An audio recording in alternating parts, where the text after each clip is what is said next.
3, 2, 1. Ladies and gentlemen, it's the Nittany No Huddle Podcast. From Philadelphia to Los Angeles And everywhere in between. filmed at the Nittany No Huddle studio. It's Jordo, Zach, and Coach Devin covering all things Penn State football all the time. This is from 45 and it's blocked. Lions scoop it up. Brad Haley will score. And here we go. We are back with another episode of the Nittany No Huddle. Glad I actually landed the intro for once. Yeah, great. Today we are going to cover, preview UMass at Penn State, basically by week number 2, if I'm being honest. I think they open at, I saw 45-point favorites. That's what or I saw something. too, 45, yeah. Yeah, I mean, I do think we will cover that because as we get into this, you'll see UMass not really a good team this year, or really ever, to be honest. But I'll just hit some quick stats. So Penn State beating UMass for the second time in program history. You may remember in 2014, first matchup, 48-7 Penn State win. So maybe that factors into the line a little bit there. The Nittany Lions in that game had 464 total yards, including 228 on the ground. Now, both teams are completely different, so could see some different stuff. It is Penn State's homecoming, which kind of a lame duck for homecoming game, but I guess you want to win. So That's true. So little facts about Nittany Lions in homecoming games. This is their 103rd homecoming game. 73-24-5 record in front of the alumni crowd, including wins in 14 of their last 17 games. Penn State earned a 14-17 win over Minnesota in last year's homecoming game. You may remember that game. So we'll get into the opposition here a little bit. UMass, like we said at the beginning, not really a good team. 1-6 this season after falling last week 41-24 against Toledo. That was last Saturday. The Minutemen have tallied 439 total yards. That's not a typo. That is total yards. 272 passing yards. Kayron Lynch Adams rushed for 157 and a touchdown. I guess that was a typo. Sorry, that was last week's score box, right? Mm-hmm. Yeah, they had 439 yards last week. Okay. I was going to say for a season total, yikes. But yeah, I mean, it wouldn't surprise me. It's their offense is actually pretty good, and we'll talk about that here in a little bit. But yeah. Yeah, so I'll just go over quick little scouting.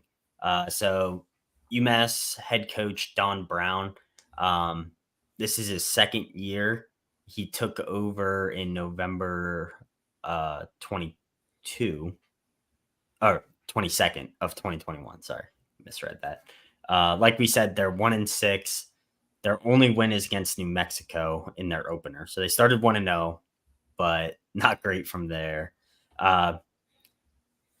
Like we said, they do have a pretty good offense, and Devin, I'll let you pronunciate the quarterback's name because I really have no idea how to say that. I have no idea either, and no disrespect to him, but I didn't even bother looking it up because he's going to be on the ground a lot. So I think it's Tyson Famachin, but I truly have no idea.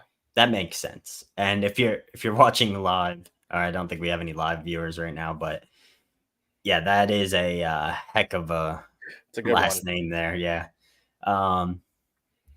Let's see. On the season, UMass offense ranks 84th in FBS scoring, so 26 points a game. They haven't really played anybody too good defensively, so some of those stats may factor in there. They're 65th in total offense with 396 yards per game, 53rd in pass offense, and 85th in rush offense. So their offense really isn't terrible. I mean, I would say those are mid pack. What do you think, Devin? Yeah, I think, like you said, part of it is that the games that they're playing, I mean, they're getting blown out quite often. Obviously, they have one win.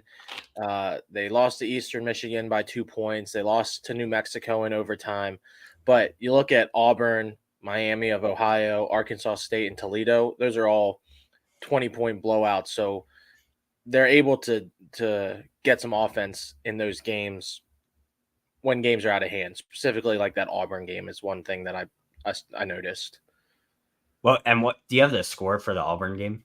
It was 14-59. 14-59. And to me, that's really the key one.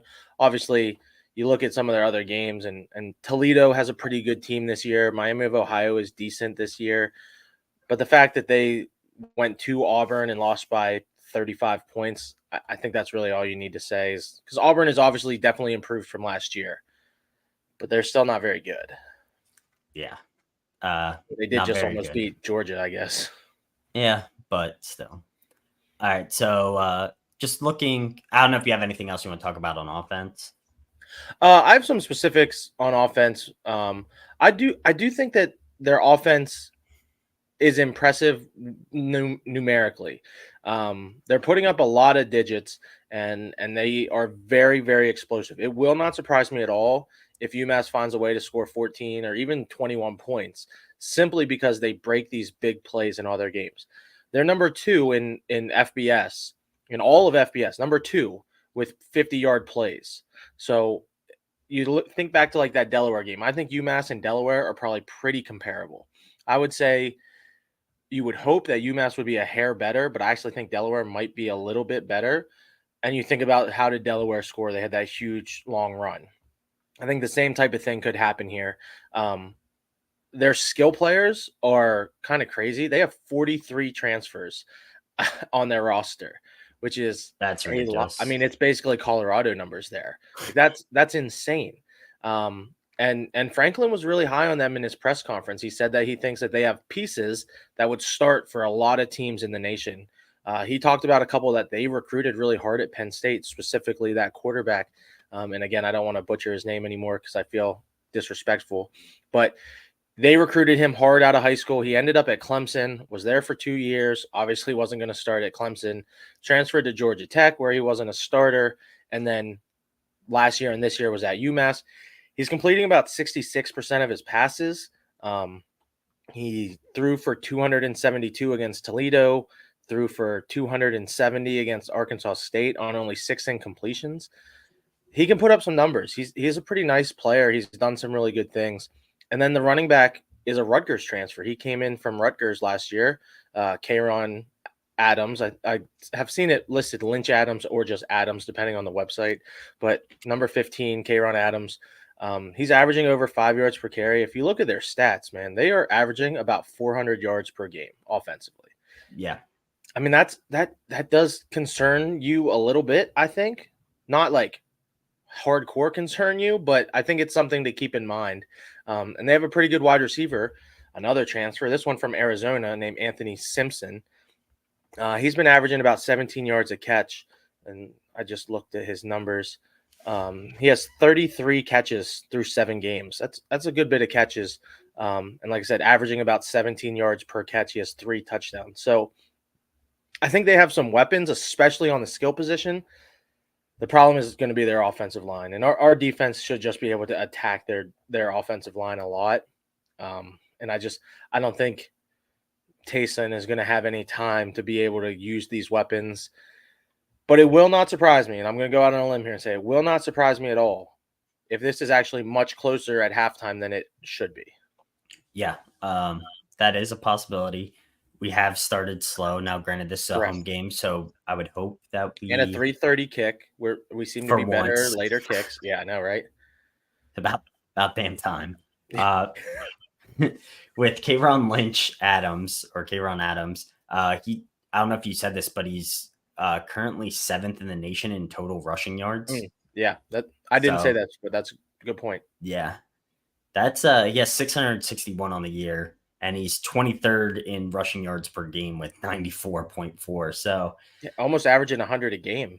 Yeah, and he's got 6 touchdowns. So I think our defense might be not in a battle, but more. This might be the most capable offense that we have seen so far. It would not surprise me, as crazy as that sounds. Yeah, based on our schedules, that's kind of a ridiculous thing to say, but That's where we're at. Did you want to touch on the defensive side of the ball at all? Yeah, I didn't know if you wanted to hit any of those just overall stats before I said some names and some Yeah, people. I'll go through. This is just like by the numbers. Yeah. So Penn State, 10 straight wins for us, all by at least 14 points. That's pretty impressive if you ask me.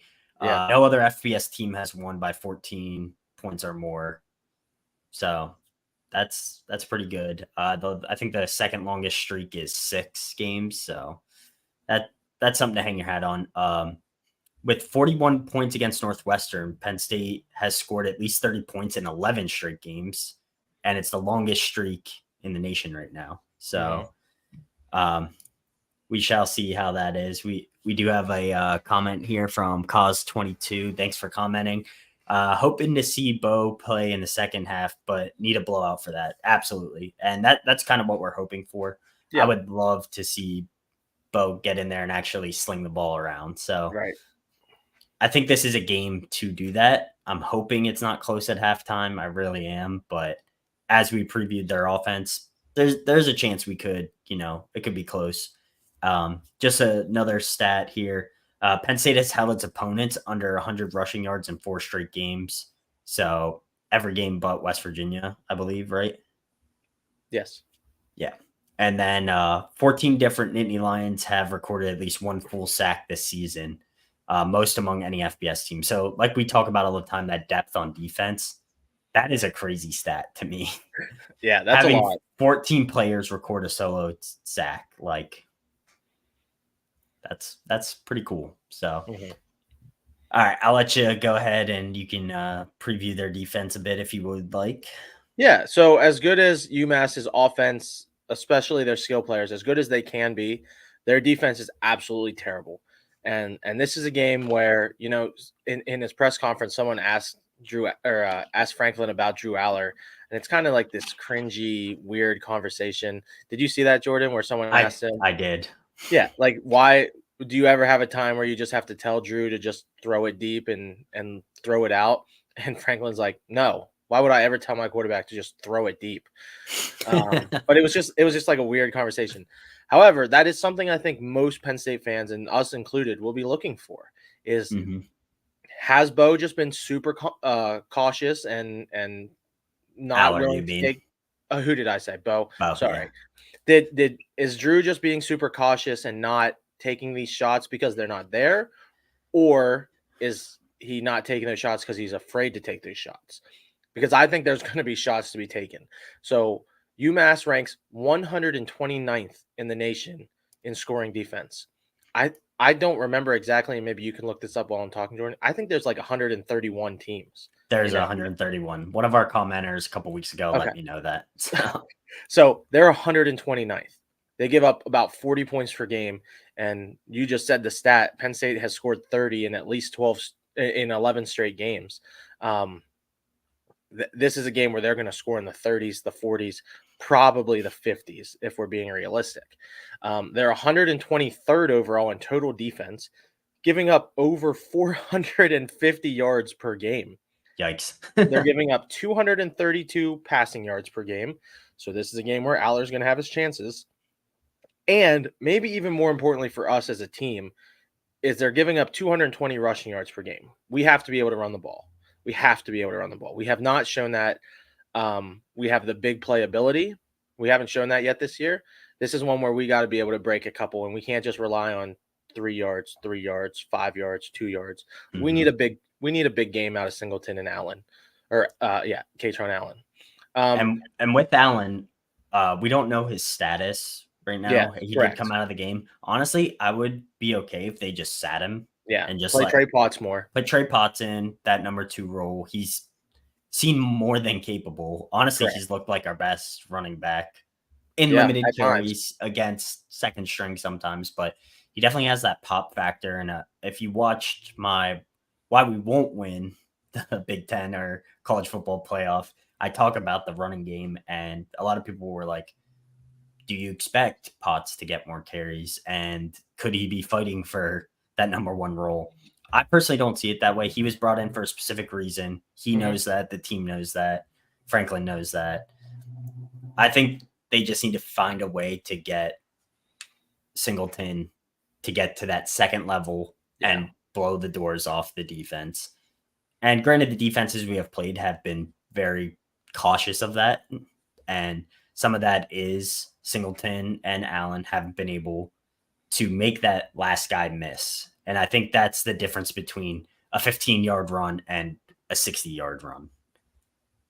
So we'll see. And that's just kind of how I view it. I mean, I'm not a pro by any means, but from the viewer's eye, they are getting to that second level. You see them, most of the teams we play, you see their linebackers and their safeties making a lot of tackles and corners making a lot of tackles. Mm-hmm. That indicates our offensive line is good enough to open up those holes so they can get to the second level. So real quick before you start again, Devin, if we have anybody watching, feel free to comment your score prediction or any question you want to ask us. We're live here, so we can answer anything you want to know from our point of view anyway. So go ahead, continue where you were.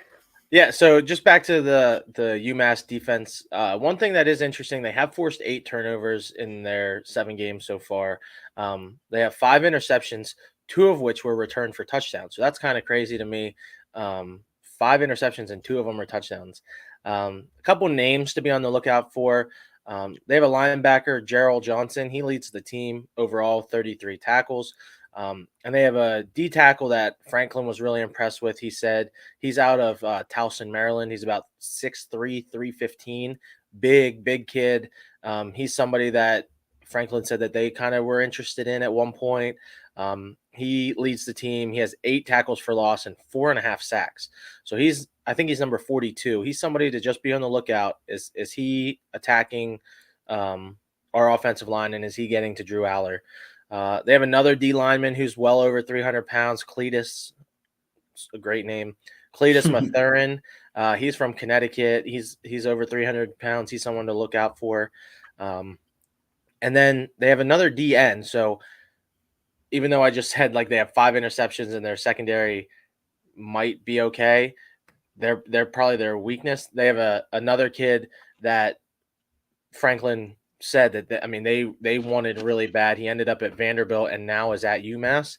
Marcus Bradley, he's another kid. He's 6'3", 270. So their line has size, and it's going to be a battle for our guys. I just don't think they're good enough, and we should be able to control the ball and do what we want.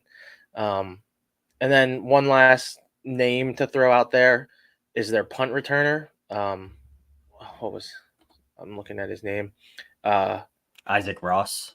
Yeah, so Isaac Ross is their punt returner, but I actually meant their kick returner, this DeRosier guy, Greg DeRosier. He is a very dangerous weapon in the return game. He's somebody that I think that because I expect Penn State to score so many points, if there aren't touchbacks on kickoffs, he's somebody that I would be on the lookout to maybe break one. And that's something that obviously in today's modern game that doesn't really happen very often because everyone just kicks it out of the end zone every time. So if we don't get a touchback and if there's any issues with that kicking game, he's somebody that I would look out for. He's second in the nation overall with kick return yardage, which obviously again is misleading because they're giving up so many points that he's getting a lot of opportunities. But I think he's somebody that could break one if we give him a chance. So hopefully we just don't give him a chance. So Those are names that I'm looking for. I think their defense is terrible. I really do. And we try to be honest on here, and our fans know that we try to fluff up teams when we can to make us look good, but this is not one that we're going to fluff up. I mean, West Virginia has turned out to be pretty solid. Iowa's still right in the battle for the Big Ten West. But UMass is a team that we have to beat by 50. It's just plain and simple. Yeah. And funny you say that. So UMass has lost 26 of its last 27 road games. Oh, but they have covered the spread in 5 of 6 of those games. Of the 5 out of the last 6. So okay. I would be interested to see what those spreads were, because you got to imagine with how bad they are that those spreads are probably like in the 30s. Right. And then they're getting garbage time touchdowns against second, third, fourth string guys. So I would be interesting. I think that comment's really good. I'll let you handle that one. Yeah, Cause says probably a tough game for PSU to really get up for. Yeah. But it's homecoming weekend, so I'd have to look at our roster and see what seniors haven't seen the field a lot and see if that factors into, getting guys in late. But yeah, I think you're pretty spot on. I think we need to win this game big. Yeah. We need to have that. Impress the pollsters. We're taking care of business. We're going into Ohio State weekend undefeated and winning a bye week finally, or the week after a bye week. Exactly. Yeah. So I think they'll be up and ready, and the 3:30 start definitely helps. Homecoming weekend helps. That all factors in. I'm gonna put my score prediction here at Penn State 56, UMass 14. Okay. I think pretty good. I think their offense, I don't know if they'll score against our first team offense, but I could see a special teams touchdown. I could see maybe I doubt a defensive touchdown, but something weird happening. That's what I'm going to say. That wouldn't surprise me. Yeah, maybe just a fluke play like we saw versus Delaware. So yeah. So I'm going to go even farther. Obviously, a couple scores that I've said this year have not panned out very well, but like I said, I think Delaware is better than UMass, so I think the score is going to be even worse than that. I think that Penn State gets up 70 points. That was going to be my question. Is it going to be a 6 or a 7? I think they score 10 touchdowns. I think that at the end of the first quarter, it's something like 21-7, and Franklin's like, all right, let's get our crap together. And they score like 4 touchdowns in the second quarter or something like that. So I'm going to go 70-14. 70-14. I don't know if Zach texted a guess. I didn't see a score.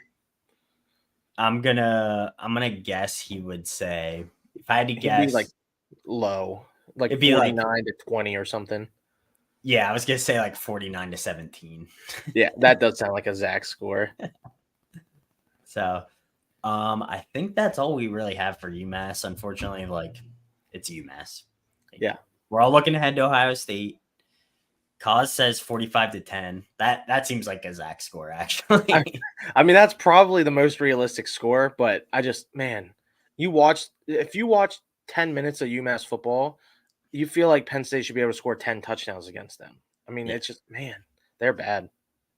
Yeah, they're not great. So, yeah, I think that's about all we have.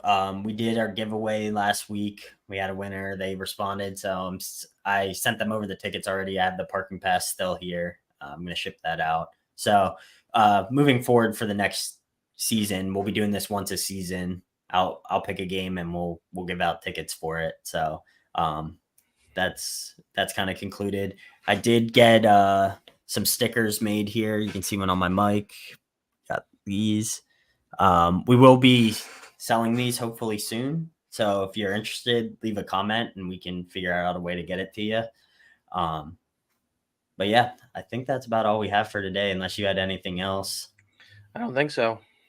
Yep. And we'll have our typical videos with pick'ems and top 25 coming out later this week. We'll hopefully do a live reaction. I don't know what your schedule looks like Saturday. I should be good for Saturday. So. Okay. It is a 3:30 game, so affords us a little bit more time. Yeah. And then I have the second part of that series that we did that I'll be filming with Devin here tonight on why Penn State will win the Big Ten, and we're going to be national champions this year. So it's kind of a 2-part series. If you haven't seen our first video of why we won't win the Big Ten or get to the playoffs, so we made that. So just kind of pros and cons of our team, through 6 weeks, where we're at. Just something fun to do. So I think that's all I got. Devin, if you have anything else for us? Nope, I'm good. All right. I think that should about do it then. All right. That's going to be it. We are Nittany No Huddle Nation, and we're out. Thanks for watching the Nittany No Huddle podcast. Check us out on Instagram, YouTube, and Facebook. Podcasts are posted weekly on YouTube, Spotify, and Apple Podcasts. Make sure to like and subscribe so you never miss one of our new shows.